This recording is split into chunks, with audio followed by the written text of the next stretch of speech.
Hello. Hi, everyone. Kayla Lords John Brownstone. of Loving BDSM, where we help kinksters like you have happy, healthy power exchange relationships. We're back with a story time. Right. And it's, I'll say, one of the most profound experiences of our relationship to me. I can still close my eyes and feel it. Oh, wow. Yeah. Now, do I still suck at remembering details and being like really sentimental? Yes, Yeah, I do. of course you do. It's not changed. But I remember enough to know that I would happily experience it again. Okay. Although I don't know if the magic of the moment could be recreated. Maybe, maybe not.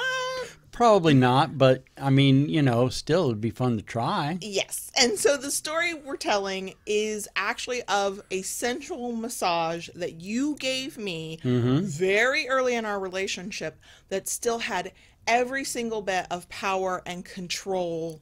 And there was no doubt who was in charge and who was submitting. And you never raised your voice. Nope. You never did a harsh movement or word, or there was no pain at all involved. It was pure sensation, and all of the sensation was pleasant. Orgasms were involved. There was no orgasm control. No. If I recall, you even said at the very beginning, if you feel the need and you can, go for it. But you also weren't trying to get me off. No. So let's start talking about this. And some people will be like, why is this a story time? Well, one, we talk a lot about enjoying impact and pain and the harsher, air quote around that, harsher side of kink, which we totally do. It's definitely our jam. But one, that's not the only way to play. And two, power and control, dominance and submission can be found in even the most sensuous experiences, especially if your power exchange and your sex life coincide. That's not true for everybody, but it is true for us. And also, it's one of my favorite memories. Yeah. So let's start with the stuff I can't remember at all. How early into our relationship did this happen? Early, like right. Your first visit, right? First time we met, yeah. So we were long distance for 18 months before we moved in together, and then several years later got married and all that good stuff. So we had been talking online for several months before you came to visit. We started talking online in December of 2012. You came for a visit in March of 2013. And we were doing all kinds of kinky things, especially as long-distance relationships do. You have to cram in all of your kink activity and power exchange into whatever time you have. And I think we've already mentioned that visit when we talked about our first spanking. Correct. Which ended up also being the first time I used safe word with you. I'll link to that in the places. But after that experience, it's not like that scared us off because it had not gone quite as well as we had anticipated. But clearly you were filled with ideas. Oh, absolutely. So because you have a better memory than me, set this up. How did this come about? For those who truly know me, as much as I am a dominant, as much as I am a sadist, at heart I am also a sensualist. Love sensation, both giving and receiving. I've noticed of late this has become something that has become quite popular these days, talking about tantric massage. And I think it's been popular for many, many years. But yeah, I see it more often online now than I used to. I had just happened to come across this while we were an online thing. Okay. And I forget where I saw it, but I read this article about tantric massage and how you don't touch your partner sexually, but you massage them. And you do it in such a way, you tell them, you know, don't speak, breathe in this particular manner. You don't necessarily touch them sexually while doing it. Right. You were killing me, jumping forward a little bit, because after this had been going on for I don't know how long, I'm at that point writhing and basically lifting my hips like, here, open invitation. Could you please touch the spot? This is the spot you've been ignoring. This is the spot that's dying. Could you help me? And you know, it's funny because I know you told me about this before we did this, because we wouldn't have done anything without full consent. But I don't remember thinking about that in the moment. And I remember thinking, look at him being a damn sadist. This is the spot that needs to be touched. And he's not touching it. And now I learn 8 years later, 9 years later, no, it was actually the technique you were following. Right. And apparently the people who decide those techniques are also sadists. Sensual sadists. Oh my gosh. Oh my gosh. I mean, it was delightful. Yeah. And the anticipatory part of that of this is the spot, but it's also being ignored was, from my masochistic side, delightful. But also this had all been like all sweet and gentle. And I'm like, but here.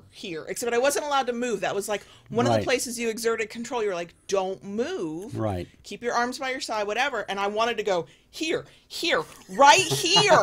Don't you Big see flashing it? arrow. I'll put up lights like a runway. Like come to the spot. And that is not what happened. No. But, at the time, reading that article and, me being who I am, it definitely intrigued me. So, yeah, in the back of my mind prior to us meeting, that was definitely something that was in the forefront of my mind.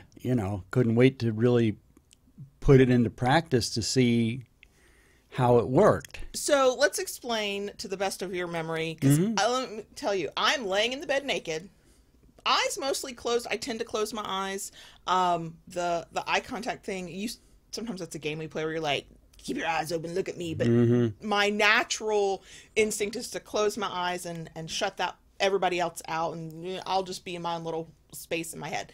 And I think my eyes were closed for most of it. So what I remember is your fingertips like just grazing my skin. Oh, it was delightful. And I can honestly say I don't think I'd ever been touched that way by a partner, ever. I don't think many people have. I don't think it's something many people consider, especially in DS, because we tend to look at the more harsher, primal, sadistic side of it. Or they create purposeful for kink play and power dynamic purposes some amount of space. But also in non-kinky sex and kinky sex, there can be a very rushed aspect to it of getting to the quote good part, which is however you're defining sex for that moment. And too many of us can skip the part where it's about touch and connection and just feeling one another. Right. And I'm sure it says something that at age, what was I, 33, 32, somewhere, that was the first time I'd been touched like that by a sexual partner, by anybody really, but definitely by a sexual partner.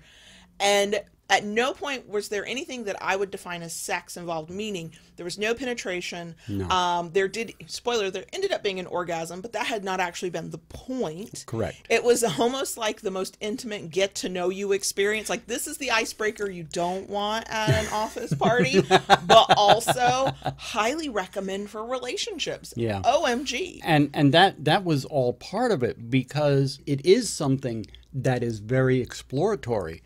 And by doing that, different touches in different places of your body, I could gauge your reaction. So exactly what were you doing? Because my perception was you were lightly running your fingers over me, and it felt like you were going around, like up and down one side of my body and back around. What was the process? Massage oil was used, which was a little bit. It was lubricant. It made it easy for your hands to glide across your fingers. It wasn't done as, say, like a deep tissue massage, but more of a light grazing of the finger. You're not in there kneading the muscles. It more of like a caressing of the body with the fingers. Very intimate. And part of that, too, as I said in the beginning, also went with your breathing. At the very beginning, I told her, I believe it's called yoga breathing. Yeah. This is where my memory gets fuzzy. In through the nose, out through the mouth. So it's funny how perception works, because you were having me do a technique based on something you read in an article, and that's what you were following. But because I understood that we were power exchange and I'm the submissive and you're the dominant, I read everything as it being very much you in control and me submitting to whatever you were doing consensually, of course. And I have vague memories of going, okay, he said to breathe this way. So, and because I'd forget, you know, my mind would I did wander. have to remind you a few times. Yeah, and it was, I never read it as, oh, he's trying to keep the technique because this has to go away, right? Like you had this mapped out in your mind, and I was like, my daddy's telling me what I need to do. Okay, you know. Yeah. It's actually very easy to follow the instructions because I was very much in that headspace. Right. And really the whole point of this, from what I had been reading, is to not touch the other person sexually. It very well may end with the other person orgasming, but that is not strictly the point of it. Yeah, because like I said, there came a point I desperately wanted you to touch any part of my vulva you wanted to touch. And definitely my nipples, which are an erogenous zone for me. And I think I remember light grazing. I did a little bit. There is definitely a difference, especially what I know now after all these years together, between the way you touch my nipples sexually, the way you touch them sadistically, the way you touch them when you're like, let me remind her who's in charge here. Right. And those are three distinct ways that can definitely overlap depending on what's going on. But this was not any of that. It was almost as if you were at a remove. Like you understood those were sexual spots on me, but that wasn't the purpose. And so something about the sensation of your hands on my body was different. Yeah. And it's almost like I read the intent, or your intent determined the pressure, the movement, the whatever, but it was very clear to me that that wasn't what you were trying to do, even though it definitely was happening. And so there came a point where I was like, no, he's definitely trying to do this because look how hot and bothered I am. I am so turned on. I am dying. Why won't he just touch the spot? Please and thanks. This would be done in 3 seconds if he would just go right for the clit. Like she's right there waiting on you. But I believe the point of this is, you know, we all know there are certain erogenous zones in the body. Obviously, from what had happened, it goes to show that the entire body can be an erogenous zone. All right, just not always in the ways we think about it. Absolutely. And it did force me in that moment. I was forced to slow down. I was focused mostly on my breathing. There was no denying the sensations, the touch, your hands on my body, and it was magical. Yeah. And the longer you kept this going, I don't even know how long it lasted. It felt like hours. I know it wasn't, but it felt like hours. But the longer you did it, and the more your hands would find new spots, like, I didn't know my ankle could feel that good, thanks. And then the more your hands would come back to familiar spots, or even spots you had already touched 5-10 minutes before, the more heightened the experience was. Like, I felt you on a, you know, we went beyond a cellular level here. Like, this was not just skin on skin. There was almost, this is going to sound woo-woo, and if you're not into it, it's fine, but it was almost like there were threads connecting us. And so no matter where you touched me, because of the way it felt and the duration of time and the way I was feeling about it, very much in a submissive headspace, it didn't matter where you touched. It all went back to that feeling of desire and a building need for a sexual release. Ultimately, I did have an orgasm, and you never touched any spot that I would typically need to get off. Like, correct. Never happened. Was it the same kind of orgasm as when I put my vibrator on my clit? No. It was a full body experience. It was very shuddery, like all the muscles contracted and shifted all at once. It was really a very quiet one, but it was a very real orgasm. Yeah. And I still go back to it as one of my top experiences with you and top memories. Top. But see, you brought up an aspect of it that I think is truly one of the most important parts of this, with the tantric massage, being in the moment. Oh yeah, there's very much a mindfulness, Yeah. meditative aspect to it, which we have talked about before. I'll link in the places. And that's where, with the breathing coming in, the slow, steady touch. I mean, let's face it, it's easy for us not to be in the moment, even when it's something intimate sometimes. Absolutely. Absolutely. And this, the way it's done, the way it's set to be, it almost kind of forces you to be in the moment, but not in a harsh way. Yeah, I would say, as somebody who struggles with being in the moment, I can be having the best sex of my life and also composing my grocery list simultaneously. It's not something I love about myself, but I have come to accept. Yeah. Being in the moment, there are times when it's what I need and I'm not even capable of it. There are times I can be in the moment without planning for it, but when I look back on it, I realize a lot of factors have been taken care of for me. So in this case, we were very much on a mission to connect physically in the way we had already connected emotionally and mentally before you had come for that first visit. Right. So there was an intensity and a sense of purpose. Like, we only had this limited amount of time. We had to make Correct. every moment work. We were very fresh in our power exchange. So what I've learned about myself is that was much easier to go, I'm going to do exactly what he says because he's in charge, and I'm not going to question it. And I'm just going to go with it because I felt comfortable and safe to do that. That if you told me that when we were done recording, we were going to go have a repeat and come on, we're going to go do it, I don't know that I could get there as quickly into that state of mindfulness and being in the moment, because life is different. The situation is different. Yeah. And I might not be able to shut that part of my mind off. Now, do I think if I could just go with the flow and let the experience unfold, I could get there? Yes, because you found a bit of a rhythm, and I found the way you were touching me very meditative. It was easy. It was easier because I was like in this moment. But I think, knowing what I know now, it is easy to let just this semi-rhythmic touch and experience kind of let you float away on it. I'll say this, especially since we're all about power exchange here. The power of listening to you and trying desperately to do what you're telling me to do is helpful, because if we repeated it, I know you'd be like, okay, you need to breathe this way, which can be meditative. You would say, okay, don't move, which not being shifty and twitchy and can help me stay a little calm in my mind. Sure. I want to say, like, we had the lights dim the first time. Like, it was an atmosphere of calm designed to make it easier to shut off your mind a little bit and kind of go with the experience.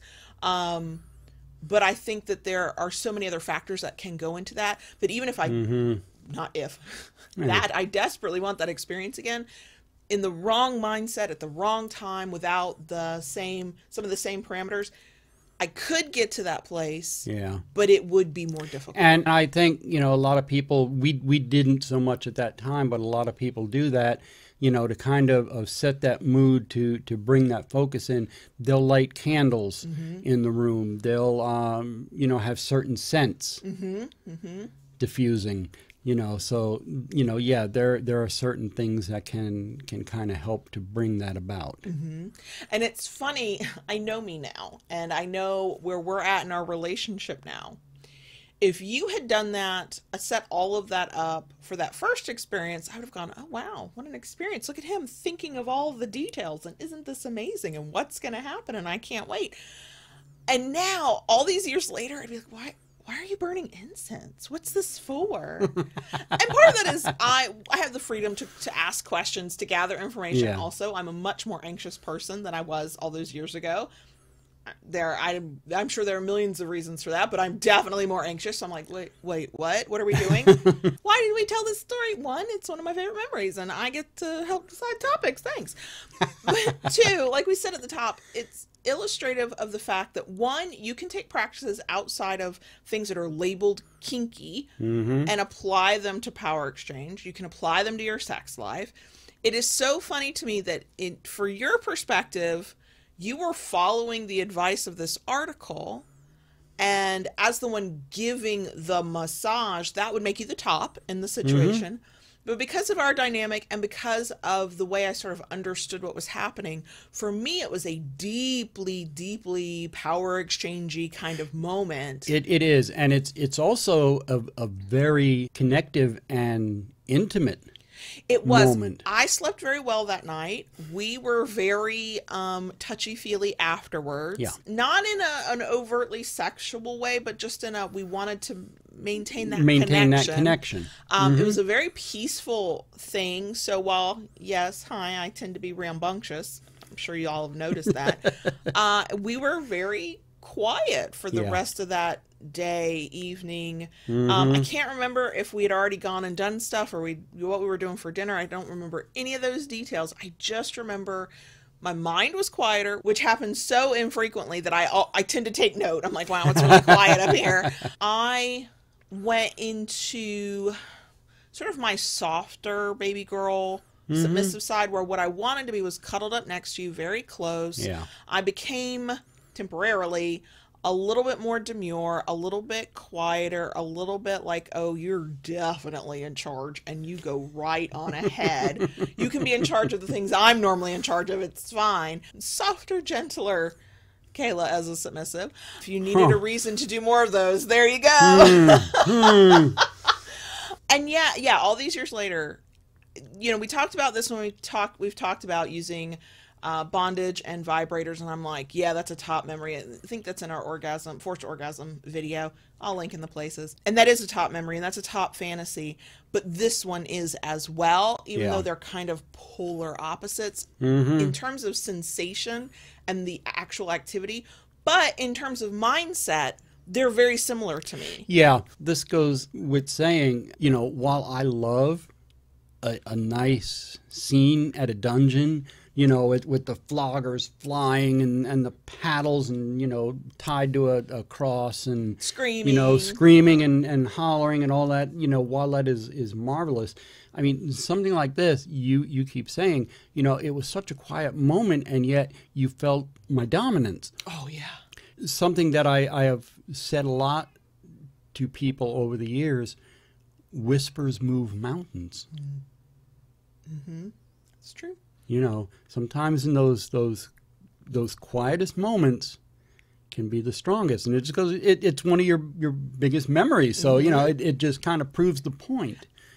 Yes, I agree completely. I also think that it shows the range of what power exchange can be, what sensation can be, what sex can be, what connection can be.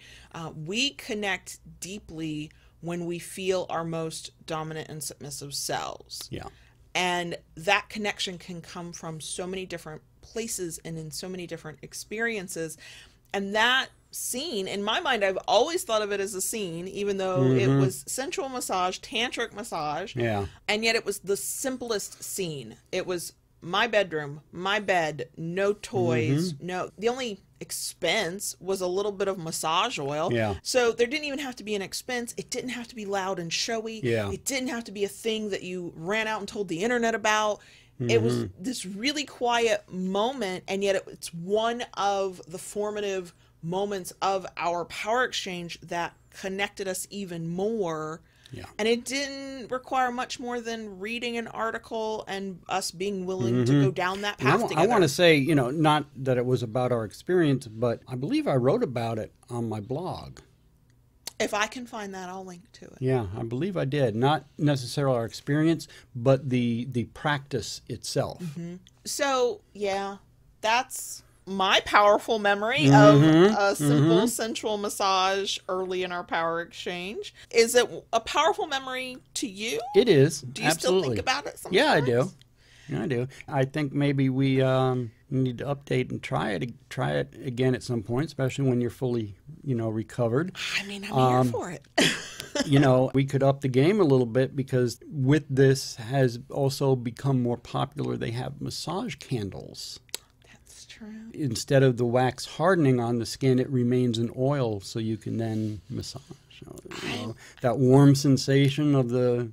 Look, you've always been the creative one in our power exchange. I'm here for the ride. I will keep all of the pieces from falling over day to day. Your job is to be creative and plan the other stuff. That's kind of how our roles have divided. I'm okay with it. That works for my personality very well, so I'm here for it. Okay.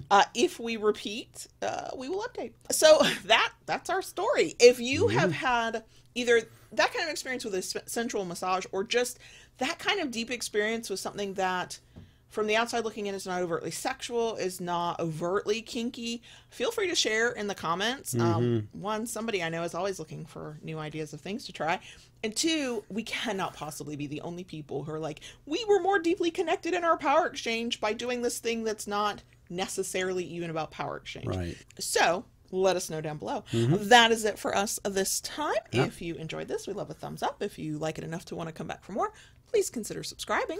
And once you subscribe, ring that notification bell to get updates of new content. Sure, just do what Daddy says. And if you really like what we're doing and want to help us do more of it and get extra content you can't get anywhere else, join us on Patreon at patreon.com/KaylaLords.